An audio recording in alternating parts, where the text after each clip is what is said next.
थे दोस्तों, आप सभी का मेरे इस नए वीडियो में। मैं यहाँ बात करने वाला हूँ कि Lord of the mysteries book 2 में क्या होता है। तो इससे पहले हम जानते हैं कि लॉर्ड ऑफ द मिस्ट्रीज के एंडिंग में क्या हुआ था। क्लाइन अमोन से बैटल करता है और उस बैटल में अमोन की रियल बॉडी पेरिश हो जाती है। उसके बाद क्लाइन एक आखिरी टैरो क्लब मीटिंग रखता है। उसमें वो कुछ गिने चुने लोगों को, जैसे कि ऑड्री, फॉर्स, इन लोगों को क्लाइन को रिअवेकन करने का मिशन देता है। और हमारे लियोनार्ड, आल्गोर को सब कुछ दूसरे दूसरे मिशंस देता है ताकि उसका फेथ स्प्रेड कर सके वो। उसके बाद वो सेफिरा कैसल के ऊपर जो लुइस ब्लैक डोर है उसके पास जाता है और वहां से हर एक ककून को रिलीज कर देता है। उसी में से एक ककून में हमारे Lord of the mysteries book 2 का प्रोटैगनिस्ट होता है। तो डोर को एंटर करने के बाद वो डीप स्लम्बर में चला जाता है। उसके बाद ये शुरू होता है क्या, Lord of the mysteries book 2। Lord of the mysteries book 2 का प्रोटैगनिस्ट बदल चुका है, जो कि है अभी लुमियान ली। क्लाइन भी आएगा, शायद आएगा, मुझे पता नहीं। हम जैसे जैसे जैसे स्टोरी बढ़ते जाएंगी हम देखेंगे वो। और लॉर्ड ऑफ द मिस्ट्रीज 2 में ज्यादातर तो वॉर के बारे में ही है, तो हम जानेंगे। चलते शुरू करते हैं। तो लुमियान बहुत, क्या बोलते हैं हम, कोई खास आदमी नहीं था। उसके पास ना पैसा था, ना सही एजुकेशन थी, शेल्टर भी नहीं था उसके पास। वो पेरिस शहर में गया था जॉब के लिए अप्लाई करने के लिए, पर हर जगह से उसे रिजेक्शन ही मिलता रहा। फिर एक रात क्या होता है कि उसे एक हॉस्पिटल के मॉर्चुएज में डेड बॉडी संभालने का जॉब मिल जाता है। यहाँ जो काम करता था सिक्योरिटी गार्ड, जो पहले लुमियान से पहले काम करता था, वो बिन बताए गायब हो चुका था। एक रात एक डेड बॉडी आती है उस अस्पताल में, जो कि होती है पिछले बॉडीगार्ड मतलब सिक्योरिटी गार्ड का, डेड बॉडी का। तो उसके चेस्ट पे ब्लूइश ब्लैक मार्क थे। लुमियान इसे देख के सोचता है कि क्या मैं भी ऐसे ही मर जाऊंगा, या मेरे साथ भी ऐसा ही होगा बोल के। तो जैसे ये स्टोरी बोल रहा होता है, उसका कोई बार में बंदा बोलता है कि आगे क्या हुआ। तो हमारा लुमियान बोलता है, फिर क्या, फिर मैंने जॉब क्विट कर दी और यहाँ वापस आ गया ताकि तुम्हें ये बकवास सुना सकूं। तो उस बार में एक बंदा, मतलब जो फार्मर था, वो उठ के बोलता है कि तू यहाँ का नहीं लगता है ना, कहीं और का है ना। मतलब जो फॉरेनर्स को लुमियान अपनी स्टोरी बता रहा था उनसे पूछता है।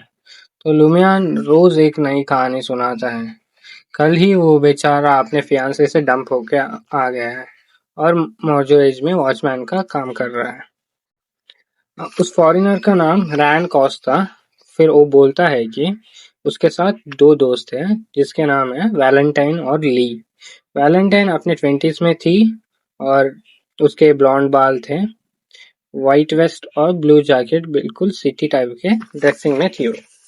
ली के ग्रे बाल थे, एलिगेंट थी वो, शार्प नोज, कर्व्ड लिप्स और वाइट वेल थे। उसके बाद हमारा प्रोटैगनिस्ट अपना इंट्रोडक्शन देता है, लुमियान ली। ली नाम सुन के आपको कुछ याद आया? लॉर्ड ऑफ द मिस्ट्रीज में जो फ्रैंक ली था ना, उसके उसके बारे में पूछ रहा हूँ मैं। तो लुमियान ली सुन के फॉरेनर्स डर जाते हैं। उनका एक्सप्रेशन देखो, देख के लुमियान पूछता है क्या हुआ। तो वो फॉरेनर बोलता है कि लुमियान ली, तुझे पता है समंदर में एक बंदा है जिसका नाम है फ्रैंक ली, बहुत खतरनाक बंदा है वो। तो इसके बाद ये लोग टॉपिक शिफ्ट करके रैन पूछता है लुमियान के स्टोरी के बारे में कुछ पूछता है। तो लुमियान एक लाफी वर्ते, जो कि होता है एक बियर होता है जिससे सर दर्द और हेलुसिनेशंस होते हैं। पर जो कोई उससे क्या बोलते हैं, जिसको जिसको भी उसका आदत हो तो उसको कुछ ज्यादा फर्क नहीं पड़ता। हमें इनकी बातचीतों से पता चलता है कि लुमियान को आरोर नाम की एक लड़की ने अडॉप्ट किया था। उसे लुमियान गांव में मिला था और उसका हालत बहुत बुरा था। ये सब जानते वक्त लुमियान ऐसे खड़ा था जैसे उसको उसका पास्ट मैटर ही नहीं करता। रायन ये सब सुन के बोलता है, माफी मांगता हूँ तुम्हारे कंडीशन के लिए, लुमियन तभी टॉपिक चेंज करते हुए बोलता है कि तुम यहाँ क्यों आए हो कोर्डू विलेज में। जैसे दोस्तों कोर्डू विलेज में ज्यादातर लोग शेपर्ड ही थे। वो शेपर्ड मतलब जो शीप पालते हैं और उनका कॉटन, उनका बाल ऊल निकाल के कॉटन करके बेचते हैं। तो इसलिए पूछता है क्या कॉटन खरीदने के लिए आए हो तुम यहाँ। तो रायन बोलता है नहीं नहीं ऐसा कुछ नहीं है, मैं चर्च ऑफ इटर्नल ब्लेजिंग सन के फादर गुलियम बेनेट से मिलने आया हूँ। रायन बोलता है कि क्या तुम्हें पता है गुलियम बेनेट फादर कहाँ रहते हैं, क्या तुम मेरी मदद कर सकते हो उन्हें ढूंढने में। तो अपना प्रोटैगनिस्ट बोलता है ठीक है चलते हैं। तो ये बातचीत करके लुमियन थोड़ी देर सोच के बोलता है कि आज सिर्फ तुम तीन लोग नहीं बल्कि कोई एक और भी आया था इधर, पर मुझे याद नहीं आ रहा। ली पूछता है कैसे दिखता था वो। लुमियन बोलता है कि बोल सकते हैं, ऐसे बोल सकते हैं कि वो शहर की लड़की थी, यहाँ की नहीं लगती थी। तो रायन पूछता है उससे कि तुम्हें ड्राइंग आता है। तो हमारा एमसी बोलता है नहीं यार मुझे ड्राइंग नहीं आता, पहले हम फादर को ढूंढते हैं बाद में उसके बारे में चर्चा करते हैं। जैसे वो लोग इटर्नल ब्लेजिंग कैथेड्रल के पास गए तो रायन ने बोला कि हम इधर आए थे पहले भी पर कोई नहीं था इधर।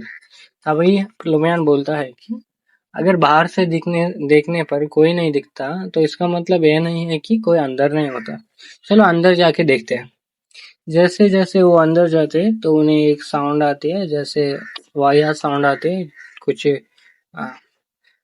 कुछ ऐसे वैसे वाली। तो अंदर जाने के बाद वो देखते हैं कि फादर नंगा नंगा पड़ा था एक औरत के ऊपर। ये देख के रायन कॉज और उनकी टीम सारे शॉक जाते हैं।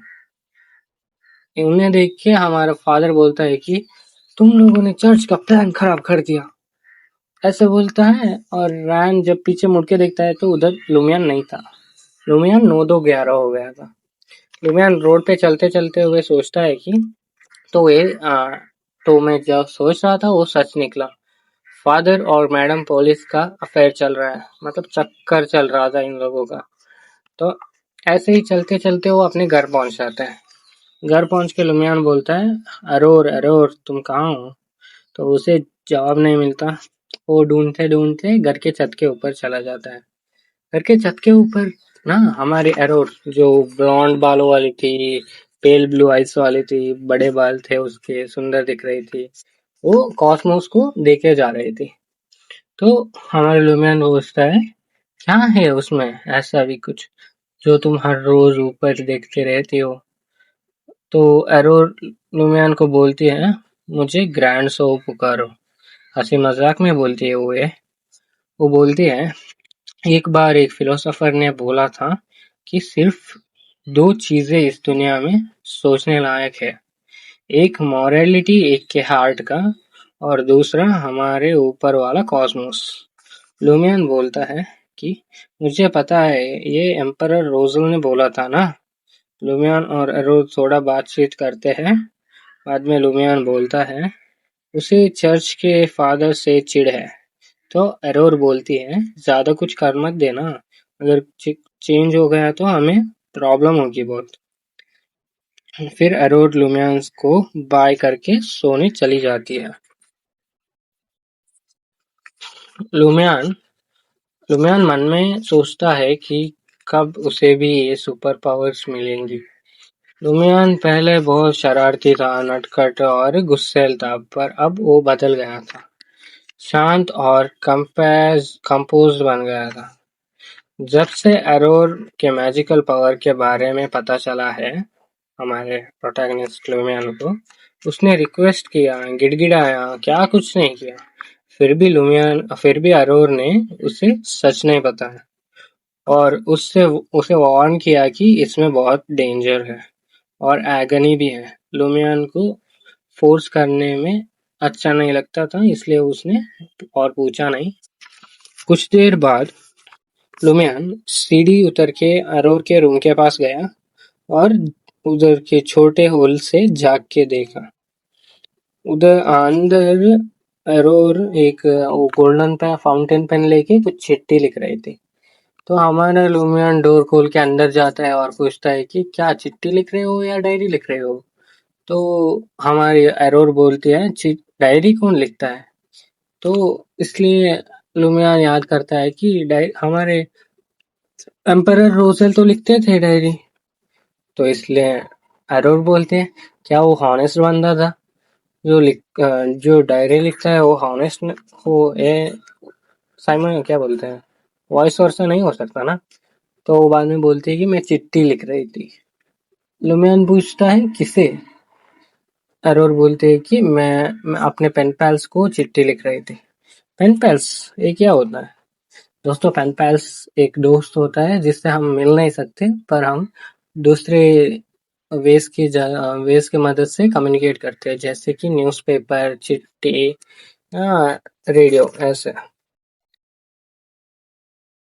तो और बोलती है कि इसलिए मैं कहती रहती हूँ कि तुम्हें पढ़ाई करो, ध्यान दो, दारू पीना छोड़ दो, ऐसे सब बोलती रहती है हमारे लुमियान को। लुमियान सुनता नहीं है। लुमियान ने पूछा, ऐसे दोस्तों की क्या जरूरत है अरोर? अरोर ने बोला, कुछ चीजें होती हैं जो मैं गांव वालों से और तुमसे नहीं बोल सकती, और इसके लिए पेन पैल से बातचीत करना पड़ता है। और इमोशनल बैलेंस जो तुम नहीं समझते, हर एक व्यक्ति को एक दूसरे से बात करते रहना चाहिए ताकि मानसिक संतुलन ठीक रहे। चलो बहुत हो गया, अभी सोने जाओ, और जाते वक्त दरवाजा बंद करते जाना। लुमियान ठीक है बोलता है। लुमियान थोड़ी देर के लिए बैठ के सुपर पावर्स के बारे में सोचता है, अपने कमरे में बैठ के सुपर पावर्स के बारे में सोचता है। बाद में वो नहाने जाता है, नहाने के बाद आके जैकेट निकाल के बेड पे पड़ जाता है। बेड पे सोने के बाद उससे उसके सपने में ग्रेइश व्हाइट सा फॉग आता है। समझ रहे हो, ग्रेइश व्हाइट फॉग? कुछ याद आया? हाँ, रिलेटेड टू सेफ्रिका से कैसल ही होगा शायद, मुझे भी नहीं पता, चलो हम आगे जानेंगे। तो उस ग्रेइश व्हाइट फॉग में सिर्फ ग्रेइश व्हाइट फॉग ही रहता है, और वो कितना भी दूर भागे सेम प्लेस में आके रुकता है। वहाँ एक बेड था और एक चेयर था, और कुछ देर बाद उसकी नींद खुलती है। नींद खुलने के बाद वो जाके फ्रेश अप होता है, फ्रेश अप होने के बाद उठ के डोर के बाहर जाता है। तभी उसे सुनाई देता है कि एरोर भी उठ चुकी है और बाहर आ रही है। लुमियान का चिंतित चेहरा देखकर एरोर पूछती है, क्या हुआ? तो लुमियान बोलता है कि फिर से वही सपना आ गया, और अभी तो फ्रीक्वेंसी भी ज्यादा हो गया है, बहुत बार सपने आते रहते हैं हर दिन। तो एरोर बोलती है, अरे यार ये तो मुश्किल हो गई। चलो तुम्हारे सपने के बारे में ना हम क्या करते हैं, मैं एक रियल हिप्नोटिस्ट को बुलाऊंगी, और उसकी मदद से तुम्हारा ये प्रॉब्लम सॉल्व करते हैं। तो लुमियान बोलता है, अगर मैं वॉरलॉक बन जाता तो मैं खुद ही अपना प्रॉब्लम सॉल्व कर लेता, किसी और की मदद की ज़रूरत ही नहीं पड़ती। ये सुनकर अरोर थोड़ा गुस्सा होती है और बोलती है कि नहीं, ये रास्ता बहुत डेंजरस है। मैं ये रास्ता क्यों चुनी कि मेरे पास कोई ऑप्शंस नहीं थे तब, और दुनिया को मेरी ज़रूरत थी, इसलिए मैंने ये ऑप्शन चुना, वरना मैं अभी एक नॉर्मल सी राइटर होती। तुम सिर्फ पढ़ाई करो, समझे? तो लुमियान बोलता है, तो वैसे भी खत्म ही होने वाले है ना, तो पढ़ के क्या फायदा? मैं भी सुपर पावर्स पा के तुम दुनिया की रक्षा करूंगा, और तुम अपना फेवरेट मनपसंद काम कर सको। ताकि ये सुन के एरोर सीरियस टोन में बोलती है, तुम लड़कियों पे नीचा दिखा रहे हो? हाँ? क्या समझा है लड़कियों को? कुछ काम नहीं कर सकती, लड़ाई नहीं कर सकती? तो लुमियान बोलता है, ऐसे कुछ नहीं है, मैंने ऐसे कुछ नहीं बोला था, और ये बोल के वो चुप हो जाता है। उसके बाद अरोर बोलती है, भूल जाओ ये सब, मैं तो कुछ नहीं करूंगी अब। दोपहर को कोरडो के टाउन स्क्वायर के पास लुमियान बैठा था, ठीक है? तो रेमोन ग्रेग नाम का एक बंदा जो लुमियान का दोस्त है, वो आकर बोला, तुम इस समय इधर क्या कर रहे हो? तुम्हें तो बुक पढ़ते रहना चाहिए ना अभी। तो लुमियान ने बोला, एरोर ने बताया नहीं क्या, हर एक व्यक्ति को रेस्ट की जरूरत होती है। हाँ? तो रेमोन ने बोला, हाँ नहीं बताया, ठीक है रेस्ट कर रहा है तो। रेमंड ग्रेग 1.7 मीटर्स लंबा था, उसके ब्राउन आइज थे और वो दिखने में ऑर्डिनरी था, पर वो लंबा था। लुमियान को एरोर से कुछ होप नहीं थी सुपर पावर्स के बारे में जानने के लिए, तो इसलिए वो कोई और रास्ता ढूंढ रहा था इंफॉर्मेशन जानने के लिए। तो लुमियान बोलता है रेमंड से कि मुझे हमारे शहर में हमारे विलेज में एक वॉरलॉक था ना, उसकी कहानी सुना।